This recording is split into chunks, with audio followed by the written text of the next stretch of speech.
Olá pessoal, meu nome é Bruno Martinelli Scrignoli, eu sou defensor público do Estado de São Paulo e esse é o canal Tribuna da Defesa. Pessoal, hoje eu gostaria de contar para vocês um caso de uma sustentação oral que eu fiz antes de ontem no Tribunal de Justiça de São Paulo, que é mais ou menos o seguinte. Em 2016, houve uma extorsão mediante sequestro, pelo qual um casal foi arrebatado de sua residência no trabalho do homem e depois a mulher na residência, e foram ambos levados a um cativeiro.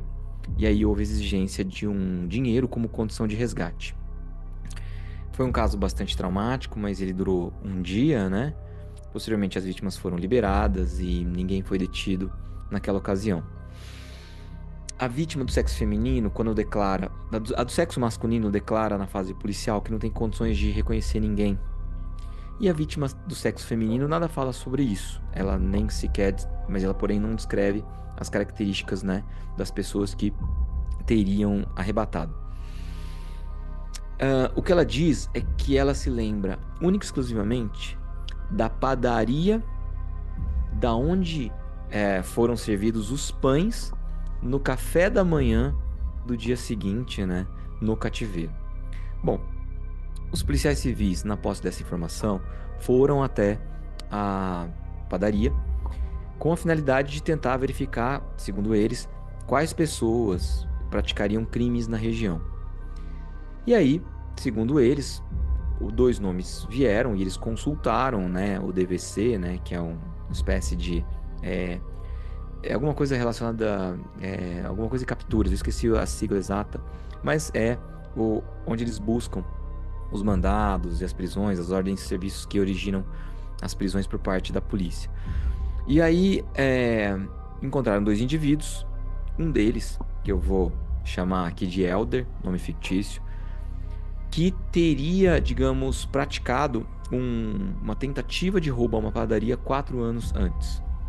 Bom, eles conseguiram uma foto 3x4 desse indivíduo e apresentaram para a vítima, cerca de 2 meses depois do fato.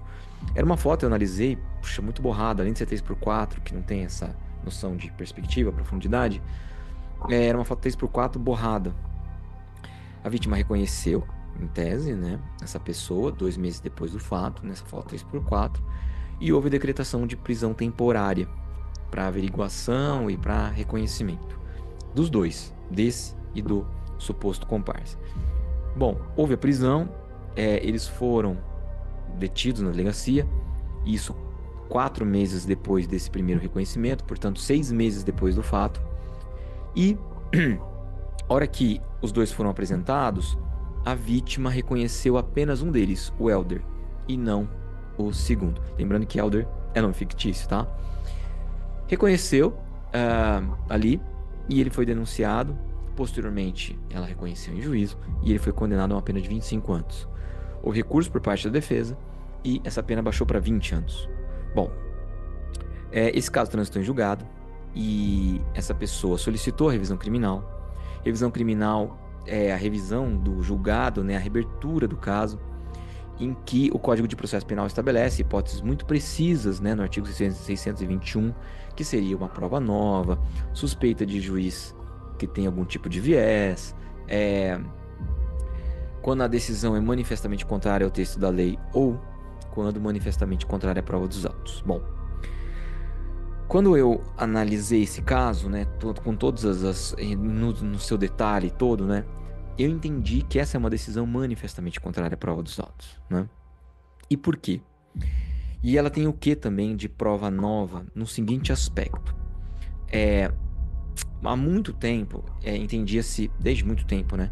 Entende-se que o reconhecimento por parte das vítimas é um reconhecimento extremamente problemático, por uma série de razões. A vítima participa, né, do evento e o evento é traumático. Existe um desejo natural de responsabilização, existe uma angústia muito grande, né? E existem possibilidades de vieses muito grandes no que diz respeito à qualidade do depoimento da vítima, ainda que não de forma intencional, ainda que, né, sem querer prejudicar alguém especificamente. Mas acontece que houve estudos sobre a questão do reconhecimento que avançaram muito, né? Os Estados Unidos foram grandes os pesquisadores norte-americanos foram muito protagonistas nesse aspecto, e principalmente uma pesquisadora chamada Elizabeth Loftus, né? Mas dentre outras, uma série de pesquisas subsidiaram o que eu vou dizer agora, mas chegou-se à conclusão que depender da memória, depender simplesmente do que a pessoa lembra sobre um evento, como uma prova única para um fato, principalmente um fato criminoso, que existe uma prova robusta, digamos assim, tergiversar com o erro. Ou seja, é você arriscar muito a vida de uma pessoa, sua liberdade, seus direitos fundamentais, com base em algo que é extremamente precário. Basicamente, assim, tudo que depende da memória humana depende de uma série de fatores. Por exemplo, depende do fator atenção, do quanto a pessoa observa o fenômeno, do estado emocional, ou seja, quanto as emoções interferem ou não, né, na apreensão. Ou seja, às vezes a emoção te impede de ter a retenção, porque você não tem a calma necessária para fixar a atenção e, de fato, delimitar o que é e o que não é naquele fenômeno que você observa. Existe uma série de vieses cognitivos que a gente tem, que é o viés de, por exemplo, a confirmação da maioria. O que a maioria está vendo muitas vezes é aquilo que a gente pode estar enxergando. Existem vieses interraciais, então pessoas que pertencem a, né, supostas raças diferentes têm dificuldade de diferenciar, e uma série de outros vieses. Nossa memória também é muito complicada, porque muitas vezes, quando os fenômenos ocorrem de maneira muito rápida, de uma maneira traumática, e assim, pouco tempo de visualização, né, nosso cérebro tem lacunas. E essas lacunas acabam sendo preenchidas pelo próprio cérebro, né? E quando você preenche, seja com informações que você ouve de alguém, seja com notícias de jornal que você vê, seja com, digamos, partes de investigação que você acredita que são, que a polícia tem mecanismos de aferir a verdade, e às vezes você acredita que aquilo, né, que eles estão investigando já é uma conclusão parcial, e isso interfere. Bom, uma série de mecanismos interferem nessa construção da memória, porque o nosso cérebro, ele não é uma máquina de Xerox, né?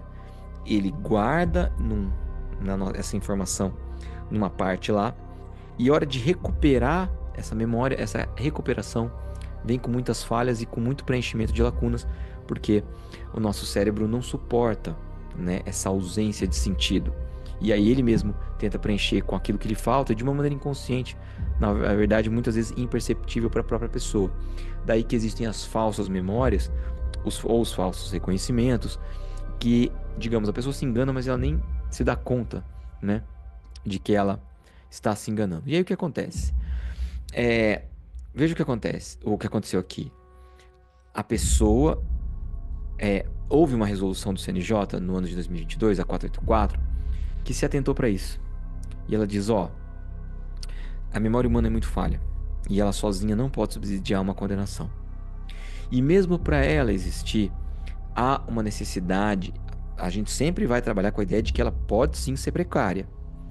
A questão é, para mitigar a precariedade, há uma necessidade de algumas cautelas serem tomadas. Primeiro, partir do pressuposto de que o reconhecimento é um ato irrepetível. Isto é um ato que só pode ser feito uma vez. Porque, na verdade, os atos subsequentes de reconhecimento não são necessariamente atos de reconhecimento. São atos de validação e, digamos, afirmação enviesada do reconhecimento feito anteriormente. Eles não têm nenhuma originalidade e uma credibilidade, né, que possa dizer que de fato a pessoa está reconhecendo mesmo. Na verdade, já está reconhecendo, reforçando o viés que o reconhecimento anterior já criou. Então ele só deve ser feito uma vez e com todas os, digamos, toda a metodologia que visa a evitar, mitigar os efeitos deletérios das perdas de memória e da reconstrução falsa inconsciente da memória. Bom, e o que a legislação diz? Primeira coisa, ela diz assim, que a vítima precisa, antes de tudo, descrever a pessoa que ela entende, né, que ela se recorda ter sido a partícipe desse evento, né? A autora ou partícipe deste evento. Então ela tem que dar características físicas, altura, cor de pele, peso, característica do rosto, da fisionomia, roupas, né? Cor do cabelo, algum detalhe no rosto. Bom, ela tem que dar todas essas características para quê? Por exemplo, no caso do reconhecimento fotográfico, para que as fotos dos suspeitos sejam separadas. Não só de uma pessoa, mas de mais de uma pessoa com características semelhantes. Então, a primeira coisa, você precisa saber quais são as características que a pessoa vai fornecer para, inclusive, descartar a foto de um suspeito apontado por outros mecanismos de investigação. Porque se a polícia faz um mecanismo de investigação paralelo e de alguma forma que levam, né, a alguma pessoa, mas uma pessoa que não bate com as características que a vítima colocou, daí então você nem submete a foto dessa pessoa a reconhecimento, sob pena de submeter a ela um falso reconhecimento e complicar, né, os direitos fundamentais dela, porque a partir desse reconhecimento, uma série de diligências, como a prisão preventiva, a busca domiciliar, vão ser feitas e são, digamos, de alguma forma, invasões a direitos fundamentais, né? Então, para que não se corra o risco de submeter essa pessoa a essa forma de restrição de direitos fundamentais, há uma necessidade, portanto, da vítima descrever, e as fotos das pessoas que vão ser colocadas para reconhecimento devem ser fotos compatíveis com o perfil descrito. Ponto 1. Segundo, não deve ser apenas uma foto, mas pelo menos 4 fotos além daquilo que seria o suspeito, ou seja, pelo menos 5 fotos, né, de pessoas com características semelhantes para serem reconhecidos. Mas antes de tudo, há uma necessidade de que a vítima não só descreva o evento, descreva como foi tudo isso tem que ser gravado e posteriormente há uma necessidade de que a vítima aponte, que se diga à vítima, perdão, que há suspeitos que estão sendo trazidos, mas que não necessariamente a pessoa que praticou o crime pode estar ali, para que você não enviese dizendo, nós sabemos qual é, ou nós temos uma probabilidade grande de saber qual é a pessoa, e cabe a você apenas nos confirmar. Não, digo assim, o suspeito pode ou não estar ali, e se ele não estiver ali, as investigações vão continuar. Uma outra coisa é que tudo isso tem que ser gravado para que se perceba o grau de segurança ou insegurança da vítima, e ela de fato tem que dizer qual é a visão dela, o grau de segurança com que ela reconhece ou não, ela aponta um dos suspeitos, né? E é tudo isso que tem que conter. A legislação diz que, mesmo isso, o reconhecimento não pode ser a única prova. Que há uma outra série de indícios que precisam, ou provas, né, claro, que precisam de alguma coisa apontar, né, para essa pessoa. Então, ainda que ela reconheça, o reconhecimento isoladamente não pode ser usado para condenar alguém. Tem um detalhe interessante que eu esqueci, que você só pode colocar as fotos de pessoas, né, ou pelo menos do principal suspeito, daquele que você aponta, né, que você estabelece como a pessoa a ser investigada, se houver alguma razão pela qual a foto dele possa estar lá, ou seja, se há uma investigação prévia que o relacione ao evento. No caso concreto, eu entendo que não há, no caso do Elton aí, porque a foto dele só foi colocada ali como, né, uma das pessoas suspeitas, junto com o colega que também seria outro cara, porque supostamente ele seria uma pessoa que residiria a 300 metros da padaria da onde o pão foi, saiu o pão, né, onde eles compraram o pão para servir no café da manhã, no cativeiro, no dia posterior. Então, morar próximo da padaria, não é, né, próximo da vítima ou do local, morar próximo da padaria, né, onde compraram o pão que serviram para as vítimas, isso para mim não tem nada a ver com o evento, não se relaciona com o evento e não torna ninguém minimamente suspeito. E o fato de ele ter um antecedente de 4 anos antes de uma tentativa de roubo simples, sem arma e sem concurso de agentes, de uma outra padaria, não é suficiente para, digamos, dizer que ele se dedica a atividades de, sei lá, praticar extorsão mediante sequestro com uma metodologia aperfeiçoada como essa, né? Tendo como vítimas uma pessoa que trabalha numa instituição financeira, uma coisa não tem nada a ver com a outra. O modus operandi disso me parece estar muito mais relacionado a alguém que ou faz isso, né? Ou já fez isso, ou tem uma certa experiência, porque envolve uma complexidade maior, do que uma pessoa que pratica um roubo, uma metodologia bastante precária. Ou seja, você não pode extrair por dedução lógica ou por inferência de que um antecedente por tentativa de roubo numa padaria pode colocar alguém como o partícipe de uma extorsão mediante sequestro dessa natureza. E uma premissa equivocada que me pareceu também é o fato de que entender que a pessoa que foi agente do fato mora perto, mora na região. Às vezes só comprou pão nessa região porque era próximo ao cativeiro, né? Ou mais ou menos próximo ao cativeiro. Mas a pessoa é de outro local, justamente para despistar. Então, todas essas inferências lógicas, para mim, não sequer me permitiriam colocar essa foto como uma foto de um possível suspeito. Bom, olha a questão, né? Tudo isso foi colocado, né? E assim, foi colocado, né, numa revisão criminal. E eu entendo o seguinte, Bruno, mas essa discussão já não foi mais ou menos feita? Não nesses termos. Essa discussão já havia sido feita de que o reconhecimento fotográfico e por necessariamente a confirmação seriam atos precários. Mas a época em que isso foi feito, em 2016, não havia a jurisprudência, o CNJ, o STJ, não estavam, né? Nem sequer a doutrina, exceto por salva, assim, honrosas exceções. O Aurí Lopes Júnior foi um autor que eu estudei à época, até para o concurso em 2012, né? Que mencionava muito isso, falsos reconhecimentos, falsas memórias e o risco, né, de uma série de vieses que prejudicam, né, a prova testemunhal também.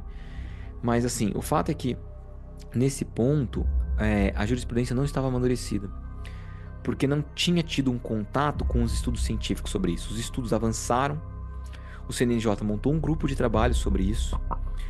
Esse grupo de trabalho produziu um material de uma cientificidade enorme, ou seja, de uma profundidade, de uma riqueza enorme, utilizando os estudos científicos sobre esse tema.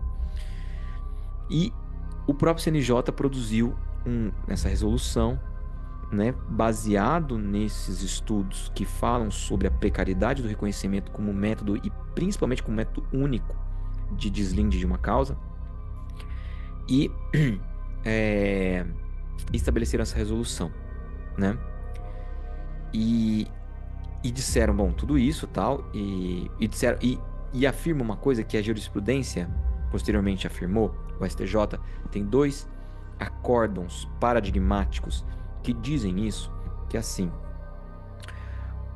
eles falam sobre a necessidade de o reconhecimento seguir os certos parâmetros do 226 e da resolução 484 de 2022, como forma de o reconhecimento ter uma mínima credibilidade. E 2, um reconhecimento mal feito, ele não ganha credibilidade quando ele é repetido em juízo da maneira correta. Porque de fato é um ato irrepetível, né? O segundo reconhecimento, a rigor, tem a precariedade de ser algo enviesado pelo reconhecimento falho anterior. Então, aquilo que era falho anterior contamina o reconhecimento posterior, a despeito de quaisquer garantias que se queira dar. Portanto, ele só pode ser feito uma única vez, segundo a jurisprudência e segundo a própria resolução do STJ, e ele não pode ser isoladamente usado para condenação. Eu aleguei tudo isso dizendo o seguinte: olha, o cabimento da revisão criminal se dá porque houve um aperfeiçoamento dos estudos científicos, houve um avanço da jurisprudência sobre esse ponto, e reconhecendo a precariedade da forma como era feita anteriormente, e a resolução 484, que normatiza, né, para os juízes a forma como eles devem valorar os reconhecimentos bem e mal feitos. E que tudo isso, toda essa inovação científica, normativa e jurisprudencial permitem que a revisão dos casos seja feita a partir desses critérios e, à luz desses critérios, a prova que foi produzida naquela época é extremamente precária e corre um enorme risco de estar condenando um inocente, independentemente dos antecedentes dessa pessoa. E, portanto, todos esses avanços tornam claro que a prova que se tinha anteriormente é manifestamente contrária, né? A prova no qual se baseou as condenações, a condenação em primeiro grau e a confirmação em segundo grau, é manifestamente precária e, portanto, né, a decisão contrária à prova dos autos. Eu argumentei isso, o argumento foi rechaçado, né, dizendo que é uma reanálise do caso, que já houve reconhecimento feito em juízo renovado em juízo. Houve também a ponderação de que o 226 à época, ele era uma mera recomendação, entre aspas, né? Ele não tinha toda a normativa hoje, que a jurisprudência não pode retroagir para favorecer o réu. Não se pode haver retroação de jurisprudência quando o que deve ser é retroação de leis. Mas o que eu argumentei é você analisar casos antigos à luz do conhecimento científico que se tem hoje. Assim como o DNA foi muito usado para que se esclarecessem casos criminais, uma inovação científica inocentou uma série de pessoas que haviam sido condenadas por estupros que não tinham cometido, e o teste de DNA provava isso. O avanço científico sobre a precariedade de um reconhecimento em que não se seguem protocolos é também um indicativo da precariedade de uma condenação desse ponto. E essa é a minha contra-argumentação àquilo que me foi dito, né? Portanto, agora, o que eu pretendo é, assim que for publicado o acórdão, que eu acho que já deve ter sido, né? Já deve ter sido juntado aos autos, eu pretendo fazer um HC ao Superior Tribunal de Justiça e, posteriormente, quando ele for julgado, eu volto aqui para explicar para vocês, né, o resultado, e ficaria muito feliz se vocês comentassem, se vocês escrevessem dúvidas, se vocês acrescentassem informações, porque com isso a gente forma uma comunidade de pessoas que discutem direito penal, processo penal, criminologia, literatura, direitos humanos, filosofia, e que a gente possa construir cada vez mais um direito penal sólido tecnicamente e cada vez mais humano. Muito obrigado, pessoal, e até a próxima.